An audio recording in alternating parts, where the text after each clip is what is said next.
Translation. And when it is said to them, "Do not cause corruption on the earth," they say, "We are but reformers." Tafsir. The 4th and the 5th verses expose the sophistry of the hypocrites. Their activities threaten to produce a general chaos and disorder, and yet, in their mealy-mouthed way, they pretended to be men of goodwill and to be serving the cause of peace and order. The Holy Quran makes it clear that oral claims alone do not decide the question whether one is working for order or disorder, for what thief would call himself a thief? It depends on what one does, not on what one says. If a man's activities do result in mischief, he will be called a mischief maker, even if he had no such intention. Who are reformers and mischief makers? As these verses report, when the hypocrites were asked not to spread disorder in the land through their prevarication and double-dealing, they used to reply emphatically, "We are nothing but reformers." The word inama, nothing but, used in the Arabic text, indicates not merely emphasis but exclusivity. So, their reply would mean that they were nothing but reformers, the servants of order, and that their activities could have nothing to do with disorder. Commenting on their reply, the Holy Quran says, "Beware, it is, in fact, they who spread disorder, but they are not aware." Now, we learn two things from this comment. Firstly, the activities of the hypocrites did actually produce disorder in the land. Secondly, they did not indulge in these activities with the express intention or design of creating disorder. They were not even aware of the possibility that their actions could be the cause of disorder. 4. Among the things which spread disorder in the world, there are some which are commonly recognized to be mischievous and disorderly activities, and hence every sensible and conscientious man refrains from them, for example, theft, robbery, murder, rape, etc. On the other hand, there are some which in their external aspect do not appear to be mischief or disorder, but, working unseen, they have the necessary consequence of destroying the morals of men, which, in its turn, opens the door to all kinds of disorder. This is exactly what the hypocrites were doing. No doubt, they refrained from theft, robbery, etc. It was on this count that they denied their being mischievous, and emphatically asserted that they were serving the cause of order.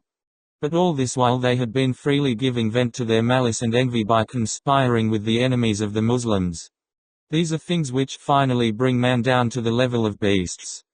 Once he has lost his awareness of ethical values and human decency, even an average man becomes an agent of social disorder, of a disorder much greater than that released by thieves or robbers, or even beasts are capable of producing.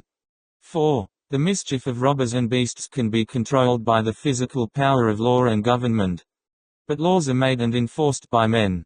What happens to laws, when man has ceased to be man, can easily be witnessed all around us in the world of today.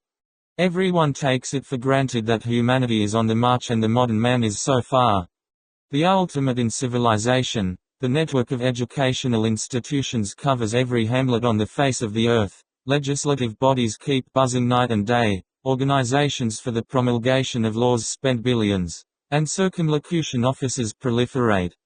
And yet crime and disorder keep in step with the march of civilization. The reason is simple. Law is not an automatic machine, it requires men to make it work. If man ceases to be man, neither laws nor can bureaucratic agencies provide a remedy for the all-pervading disorder. It is for this that the greatest benefactor of mankind, the Holy Prophet, peace be upon him, concentrated all his attention on making men real men, in all the plenitude of the term.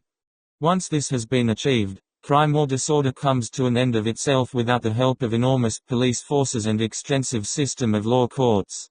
As long as people acted upon his teachings in certain parts of the world, man saw a kind of peace and order prevail the like of which had never been witnessed before, nor is likely to be witnessed when these teachings are abandoned or disregarded.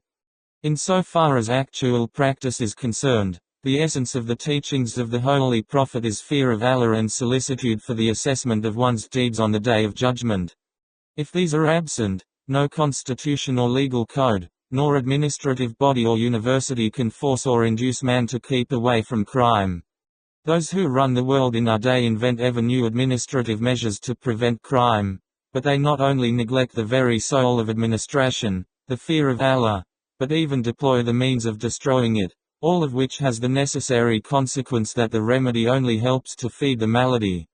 To another aspect of the question, it is easy enough to find a cure for thieves and robbers and for all those who create disorder openly. But the miscreants who have been described in these verses always appear in the garb of reformers, brandishing colorful schemes of social amelioration which are only a mask for personal interests, and for raising the slogan, "We are nothing but reformers." Hence it is that Allah, while asking men not to spread disorder on the earth, has also said in another place, "And Allah knows the one who makes mischief distinct from him who promotes good."